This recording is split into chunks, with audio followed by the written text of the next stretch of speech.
चलिए, तो basic mathematics and logarithm, ठीक है। अब लॉगरिथम समझने के लिए आपको थोड़े से एल्जेब्रिक चीज़ें समझ में आना चाहिए कि बेसिक मैथमेटिक्स कैसे करते हैं, छोटे छोटे कैलकुलेशन जो होते हैं वो कैसे करते हैं। तो पहले कुछ क्वेश्चंस करेंगे बेसिक मैथमेटिक्स के ऊपर, उसी में लॉगरिथम्स भी इन साथ में करते रहेंगे, ठीक है। तो आप लोग हेडिंग डाल दीजिए, पहला number system. Number system,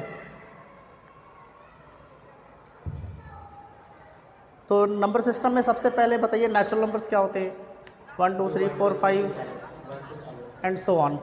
whole numbers zero को भी लगा दीजिए, नेचुरल नंबर्स में हम जीरो को भी लगा दिए तो क्या हो जाएगा, होल नंबर्स हो जाएंगे। इंटीजर्स,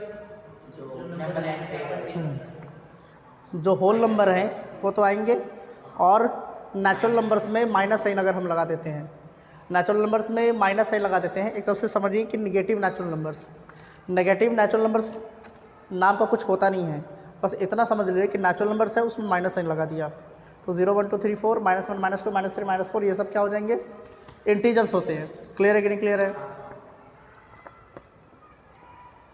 इवन इंटीजर्स जो 2 से डिवाइड हो जाएंगे, ठीक है।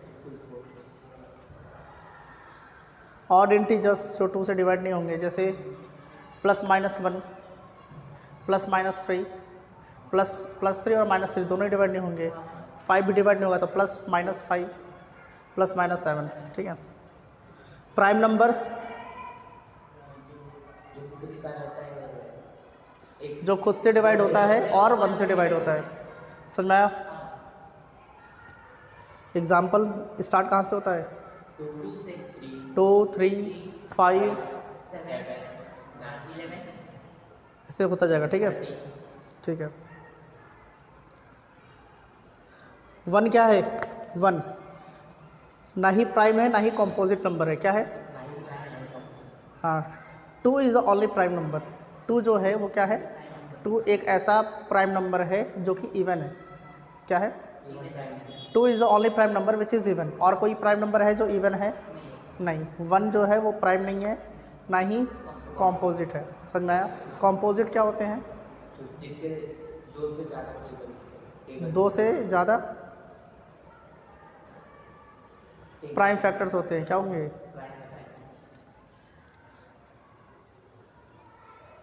ठीक है। कंपोजिट नंबर्स क्या, अगर कंपोजिट नंबर्स की बात करें तो कंपोजिट नंबर्स क्या हो जाएंगे, जिसके 3 या 3 से ज़्यादा, क्या है, 3 या 3 से ज़्यादा उसके फैक्टर्स होने चाहिए, क्या होने चाहिए, फैक्टर्स। फैक्टर्स कहने का मतलब वो प्राइम फैक्टर्स होने चाहिए, मतलब एक दूसरे से डिवाइड नहीं होना चाहिए, समझ में आया। 3 डिस्टिंक्ट फैक्टर्स कह सकते हैं, क्या कह सकते हैं, 3 डिस्टिंक्ट फैक्टर्स। ये सब लिखने की तो जरूरत है नहीं, कंपोजिट नंबर लिखने की जरूरत है क्या, नहीं। को प्राइम नंबर्स, बोलिए, को प्राइम्स क्या होता है,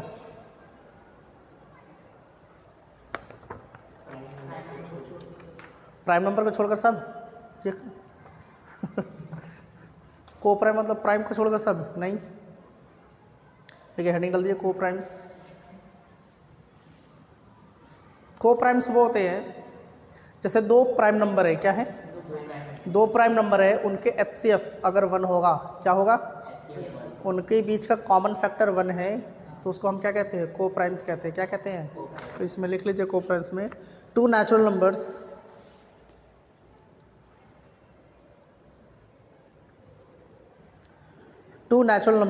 are co-prime.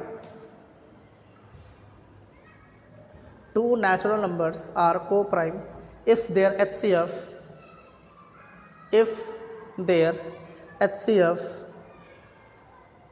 is 1. समझ में आ रहा, उनका HCF क्या होना चाहिए, 1 हो चाहिए। कोई डाउट, नो डाउट्स। जैसे कि 1 2, कोई जरूरी नहीं कि को प्राइम्स कहने का मतलब क्या हो, को प्राइम्स 2 ऐसे नेचुरल नंबर, क्या, 2 ऐसे नेचुरल नंबर जिनका HCF 1 है, जैसे 1 और 2। अब कोई जरूरी नहीं कि 1 प्राइम होना चाहिए 2 भी प्राइम होना चाहिए, वो कोई भी नेचुरल नंबर हो सकता है, उनके बीच का HCF क्या है, 1 है। 3 and 5, 3 5 4 7 4 और 7 का HCF क्या हो जाएगा?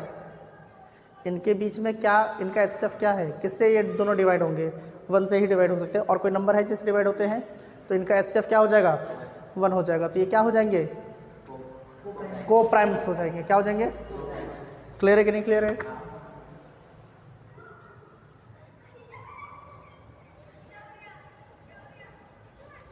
को प्राइम्स में लिख लिया आप लोगों ने? उसके नीचे उसी का एक और पॉइंट लिखिए, number which are not prime,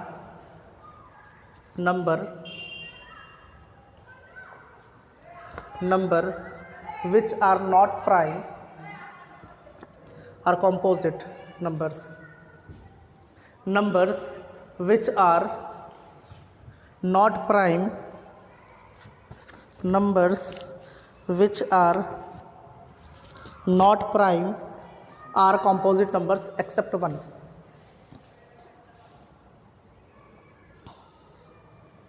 समझ में आ रहा है? 1 को छोड़कर बाकी सब जो भी प्राइम नहीं है वो क्या होंगे? कॉम्पोजिट नंबर होंगे। कोई भी नंबर बोलिए, 4 प्राइम नंबर है क्या? नहीं है। तो उसके फैक्टर्स कौन कौन से हो जाएंगे? 1, 2 एंड 4। तो इसको तो 3 फैक्टर्स है। तो ऐसा कोई भी नंबर जिसके 3 फैक्टर्स है या 3 से ज़्यादा फैक्टर्स है उसको हम क्या कहते हैं? क्या कहते हैं? कॉम्पोजिट नंबर्स कहते हैं। समझ में आया कि नहीं आया? पक्का? सेकेंड पॉइंट, 4 ही एक ऐसा स्मॉलेस्ट नंबर है जिसके 3 फैक्टर्स होते हैं जो कंपोजिट नंबर है। 4 क्या है? देख लीजिए, 4 is the smallest composite number. Next point, 4 is the smallest composite number. 4 जो है वो सबसे स्मॉलेस्ट कंपोजिट नंबर होता है। समझ में आ रहा? पक्का? लिखिए नेक्स्ट पॉइंट, लिखिए 2 डिस्टिंक्ट प्राइम नंबर्स। देखिए, कोई भी 2 प्राइम नंबर है, को प्राइम्स किसको हम कहते हैं? बताइए। जिसका HCF 1 हो। अब कोई भी 2 प्राइम नंबर है जैसे 3 और 5, तो वो तो किसी से डिवाइड होंगे ही नहीं, सिर्फ 1 से ही डिवाइड होंगे, तो उनका HCF 1 ही है। तो कोई भी 2 प्राइम नंबर आप लेते हैं तो वो क्या हो जाएंगे? को प्राइम हो जाएंगे। क्या हो जाएंगे? को प्राइम। तो लिखिए 2 distinct prime numbers are always 2 distinct prime numbers are always co-primes, are always co-primes, but converse need not be true, but converse need not be true। इसका मतलब ये है, ध्यान से देखिए, इधर देखिए ध्यान से, इसमें क्या बोल रहा है? अगर 2 प्राइम नंबर है, कितने प्राइम नंबर हैं? तो वो क्या होंगे? को प्राइम होंगे, क्योंकि उनका HCF 1 ही होगा। अब ठीक इसका उल्टा करके देखिए, अगर 2 ऐसे नंबर हैं जिनका HCF 1 है तो वो प्राइम नंबर होंगे। कोई ज़रूरी नहीं है। जैसे 4 और 5, इनका HCF क्या है? लेकिन दोनों प्राइम नहीं है। लेकिन जब भी आप दोनों प्राइम नंबर ही लेंगे तो उनका HCF हमेशा 1 होगा और वो को प्राइम्स होंगे। समझ में आ रहा कि नहीं आ रहा? तो जब भी 2 प्राइम नंबर हैं तो वो क्या हो जाएंगे? को प्राइम्स। लेकिन जब कोई 2 नंबर को प्राइम है तो कोई ज़रूरी नहीं कि वो ये क्या कहते हैं, कौन से नंबर होंगे? प्राइम नंबर होंगे। कोई ज़रूरी नहीं है। समझ में आ रहा कि नहीं आ रहा? पक्का? नेक्स्ट, कोई भी 2 कंसेक्यूटिव नंबर लीजिए, कोई भी 2 कंसेक्यूटिव नंबर्स, वो हमेशा को प्राइम्स होंगे। क्या होंगे? हमेशा को प्राइम ही होंगे। कोई भी 2 कंसेक्यूटिव नंबर लीजिए आप, वो हमेशा क्या होगा? तो इसमें लिख लीजिए आप लोग, consecutive numbers are always coprime numbers. Consecutive numbers are always coprime numbers. इतने दिन की छुट्टियों में क्या किया भाई आप लोगों ने?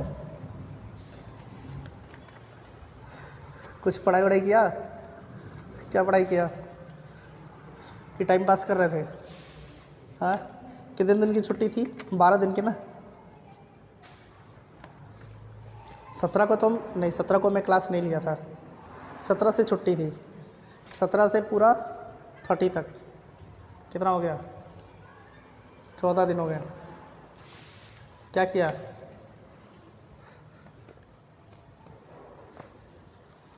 कुछ तो पढ़ा होगा। क्या पढ़ा?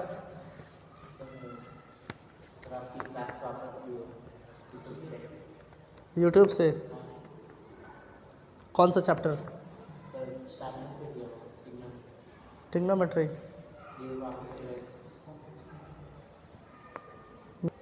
इसके बाद है ट्विन प्राइम नंबर्स।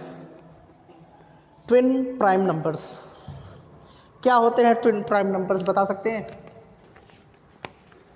बोलिए।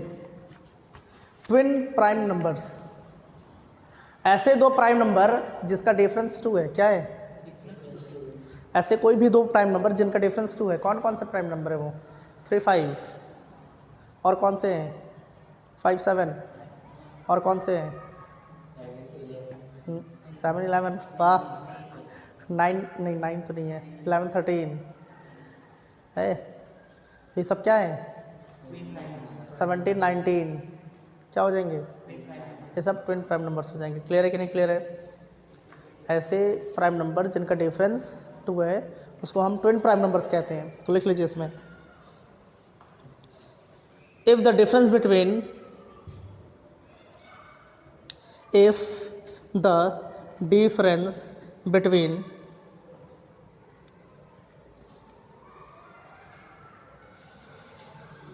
two prime numbers is 2, if the difference between two prime numbers is 2, if the difference between two prime numbers is 2, then the numbers are called as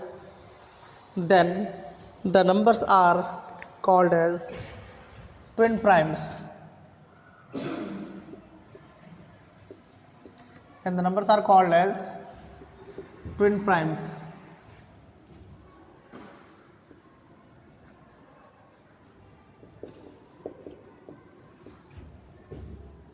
और कौन से?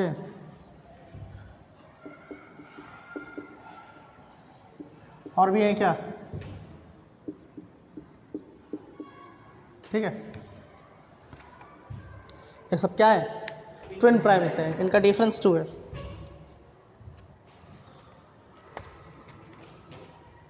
रैशनल नंबर पता है आप लोगों को? Rational number क्या होता है? p/q के फॉर्म में हम लिख सकते हैं और डिनोमिनेटर 0 के बराबर नहीं होना चाहिए। समझ में आ रहा कि नहीं आ रहा? क्लियर है कि नहीं?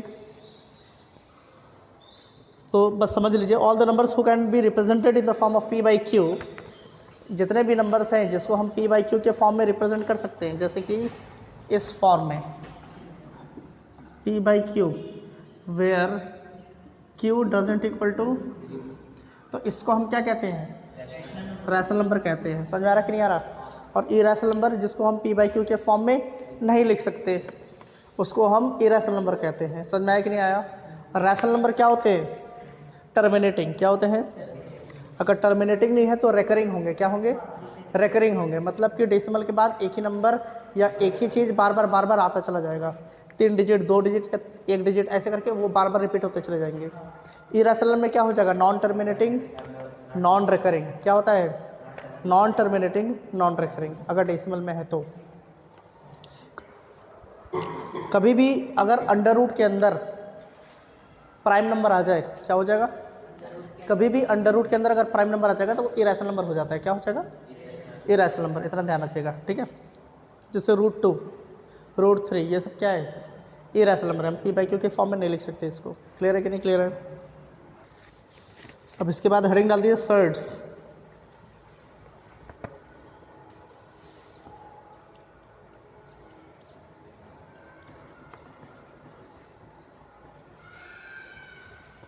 Surds, SURDS।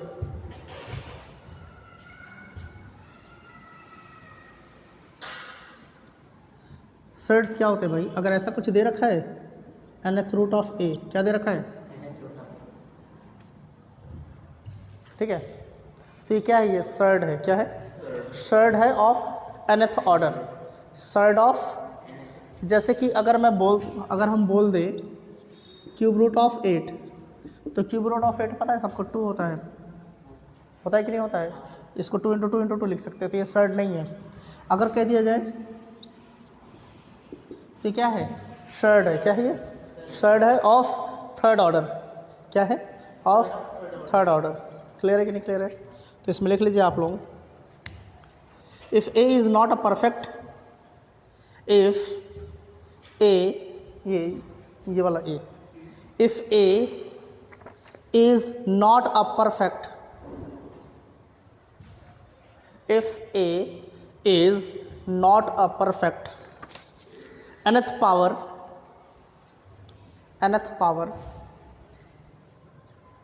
Perfect nth power होना चाहिए। मतलब कि यहाँ पर 8 है ना, तो 8 को हम 2⁻³ लिख सकते हैं। 8 को हम 2⁻³, तो यहाँ 3 है, वहाँ पर भी 3 है, तो वो तो परफेक्ट nth ऑर्डर है, यहाँ पर नहीं है। क्लियर है कि नहीं क्लियर है? Then nth root of A, then nth root of A is called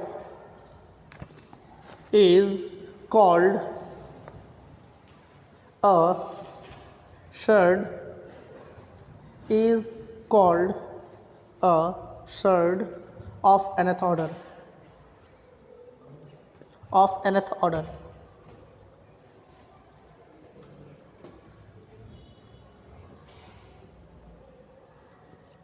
समझ में आ रहा है कि नहीं आ रहा है? कोई डाउट? पक्का? चलिए एक चीज़, एक अब कुछ क्वेश्चंस, बेसिक क्वेश्चंस करेंगे, ठीक है? देखिए, prove that log 5 to the base 3, log 5 to the base 3 is irrational। Prove that log 5 to the base 3 कैसे लिखते हैं?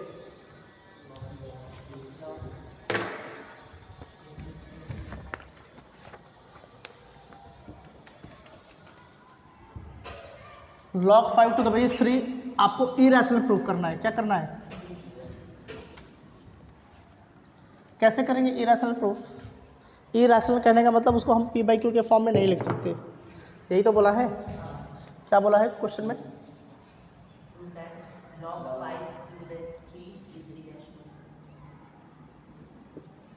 ये इरेशनल है। क्या है?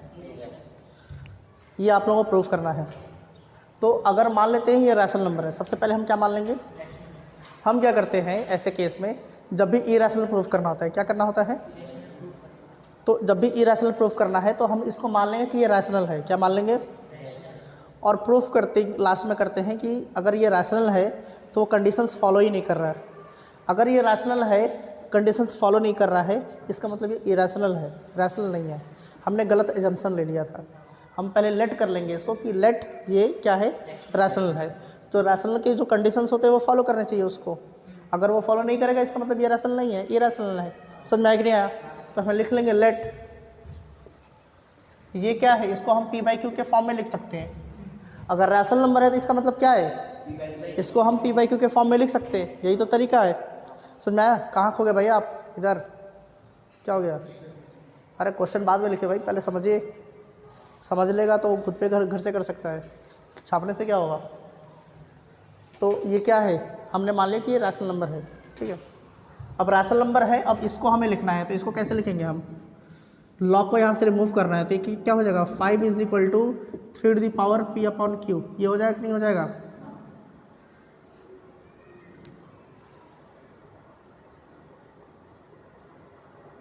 इसको इसी तरीके से लिखते हैं। अगर ऐसा होता है log of x to the base y = a, क्या होता है? log of x to the base y = a। यहाँ से log को हटाना है तो इसको हम लिख सकते हैं x = y to the power a। क्या लिख सकते हैं? x = y to the power a। कहने का मतलब अगर ऐसा कोई नंबर लिखा हुआ है, क्या लिखा हुआ है? x = y to the power a लिखा हुआ है। मतलब कि अगर हम कह देते हैं 8 = 2 to the power 3 लिखा हुआ है, क्या लिखा हुआ है? 8 to the power 3 के बराबर है कि नहीं है? बिल्कुल बराबर है। तो इसको एक लिखने का तो एक अलग तरीका भी होता है लिखने का। एक तरीका तो ये है, एक दूसरा भी तरीका होता है लॉग के फॉर्म में। इसको हम कैसे लिख सकते हैं? तो लॉग के फॉर्म में लिख सकते हैं log of 8, यहाँ बेस में क्या है, तो यहाँ पर ये आ जाएगा और ये हो जाएगा। समझ में आया कि नहीं आया? लॉग के कुछ क्वेश्चन हम सॉल्व करते थे ना, कैसे सॉल्व करते थे देखिए ध्यान से।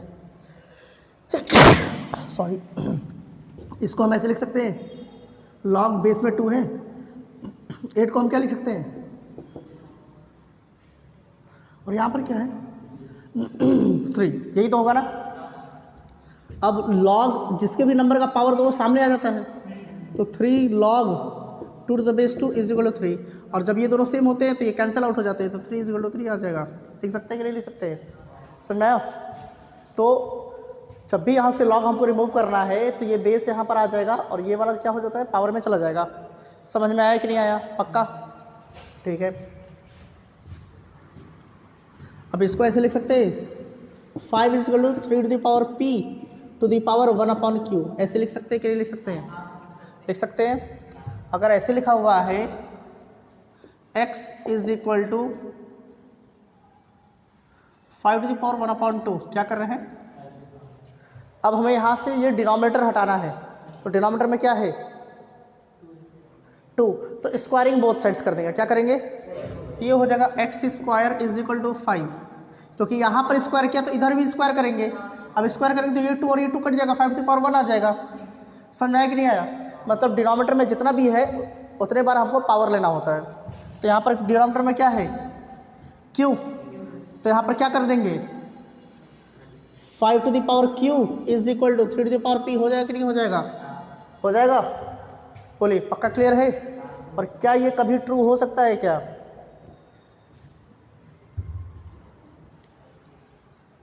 क्या ये कभी ट्रू हो सकता है, 5 के पावर में कोई भी q की वैल्यू ले लीजिए और 3 के पावर में p की कोई भी वैल्यू लीजिए, क्या ये कभी बराबर होंगे, हो ही नहीं सकता, ये कंडीशन कभी फुलफिल हो ही नहीं सकता है। q की का कोई भी वैल्यू लीजिए आप, ठीक है, डेसिमल नहीं लेना है, क्या लेना है, नेचुरल नंबर्स लेने हैं, क्या लेने हैं, इंटीजर्स भी ले सकते हैं, कोई प्रॉब्लम नहीं है। p को भी आपको इंटीजर लेना है, ये दोनों कभी भी बराबर नहीं हो सकते। क्यों नहीं हो सकते, क्योंकि यहाँ पर q है, q की वैल्यू क्या लेना चाहते हैं आप 2, तो 2 लेने का मतलब 5 इंटू 5, मतलब 2 बार 5 मल्टीप्लाई हो रहा है। p की वैल्यू क्या लेना चाह रहे हैं, इसका मतलब यहाँ पर 3 कितने टाइम्स मल्टीप्लाई होगा, 6 टाइम्स मल्टीप्लाई होगा। तो ये दोनों तभी डिविजिबल होंगे जब यहाँ पर 3 हो या तो यहाँ पर 5 हो। अब p की वैल्यू कुछ भी लीजिए, 10 टाइम्स ले लीजिए, तो यहाँ पर तो 10 टाइम्स आएगा, 5 तो आ ही नहीं सकता यहाँ पर। या यहाँ पर q की वैल्यू कुछ भी लीजिए, 10 लेंगे तो 10 टाइम्स 5 मल्टीप्लाई होगा, 3 तो आ ही नहीं सकता। जब यहाँ पर 3 नहीं आ सकता है या तो यहाँ पर 5 ही नहीं आ सकता, तो ये तो कभी बराबर ही नहीं हो सकते ना, कैंसिल आउट नहीं होंगे वो। इसका मतलब क्या है, ये कभी भी फुलफिल्ड हो ही नहीं सकता। यहाँ लिख देंगे विच इज़ नॉट ट्रू, क्या लिख देंगे यहाँ पर, विच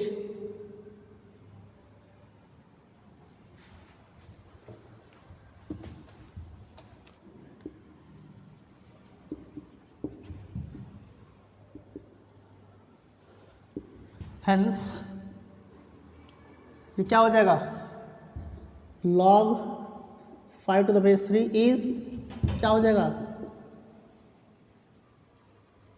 इरेशनल, क्या हो जाएगा, इरेशनल। समझ में आया कि नहीं आया, पक्का। देखिए छोटे छोटे जो क्वेश्चंस कर रहे हैं ये बहुत ही इंपॉर्टेंट है, समझ में आ रहा, देखने में आसान लगते हैं लेकिन जब क्वेश्चंस आ जाएंगे तो थोड़ा सा ट्रिकी होता है। आपको प्रैक्टिस होना चाहिए इस टाइप के क्वेश्चंस करने का, समझ में आया, तो प्रैक्टिस होगा तभी कर पाएंगे। तो इस टाइप के क्वेश्चंस को बहुत ही सीरियसली लेना है, मज़े में नहीं लेना है इसको, ठीक है, समझ में आया, पक्का। कोई डाउट, चलिए नोट कर लीजिए।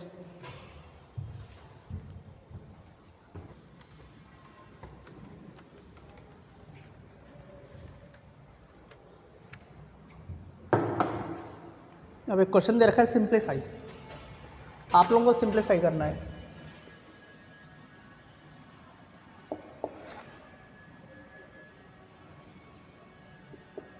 (12/3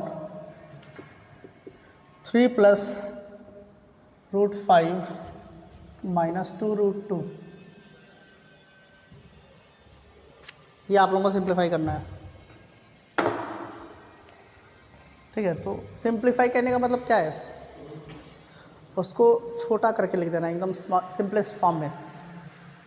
तो यहाँ पर सीधा सीधा दिख रहा है डिनोमिनेटर में अंडर रूट है, क्या है, इसका मतलब डिनोमिनेटर से हमको अंडर रूट हटाना है, क्या करना है, तो तो डिनोमिनेटर से अंडर रूट हम कैसे हटा सकते हैं?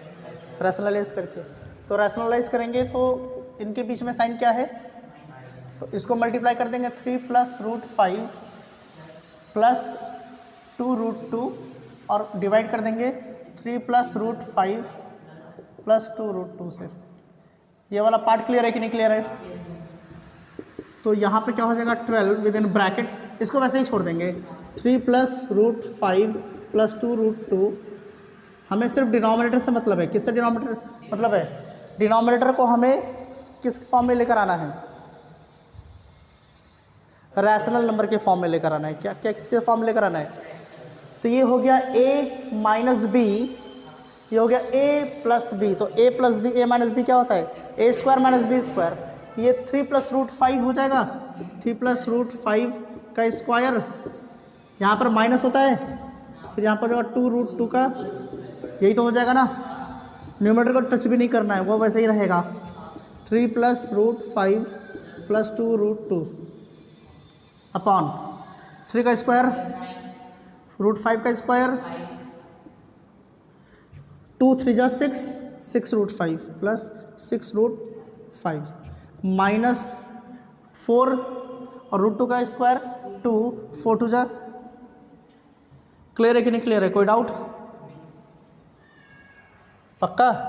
a² तो 3 का स्क्वायर 9, b² तो √5 का स्क्वायर, यहाँ पर होता है 2ab, तो 2 × 3 6, 6 × √5 6√5 माइनस इसका स्क्वायर 4, 4 × 2 = 8, 8 हो गया। क्लियर है कि नहीं क्लियर है? अब इसको और थोड़ा सा फर्दर सॉल्व कर दें यहाँ पर, तो ये हो जाएगा 12 3 + √5 + 2√2 अपॉन 9 - 8, 1 + से 5, तो 6 और यहाँ से 6 कॉमन निकाल देंगे तो क्या बचेगा? हो जाएगा कि नहीं हो जाएगा? कोई डाउट? 6 से कट गया, कितना हो गया? 2 3 + √5 + 2√2 अपॉन 1 + √5। अभी भी डिनोमिनेटर में अंडर रूट है, एक बार और रैशनलाइज करना पड़ेगा, तो क्या कर देंगे 1 - √5 अपॉन 1 - तो ये हो गया 2 × 3 + √5 + 2√2 1 - √5 हो गया। यहाँ हो गया a² मतलब 1 का स्क्वायर कितना हो जाएगा? √5 का स्क्वायर, तो ये हो गया -4 हो जाएगा। तो -4 और 2 कट जाएगा तो कितना हो जाएगा? -1 अपॉन, इससे कटा तो कितना हो गया? ये तो -4 ही होगा ना। और 2 × 2 = 4, तो नीचे आ गया -2, तो माइनस को तो ऊपर भी भेज सकते हैं। और यहाँ पर क्या हो जाएगा 3 + √5 + 2√2, यहाँ पर 1 - √5, ये हो गया। डिनोमिनेटर क्या हो गया आपका? रैशनल नंबर आ गया। क्लियर है कि नहीं क्लियर है? पक्का? कोई डाउट इसमें? पक्का? चलिए नोट कीजिए।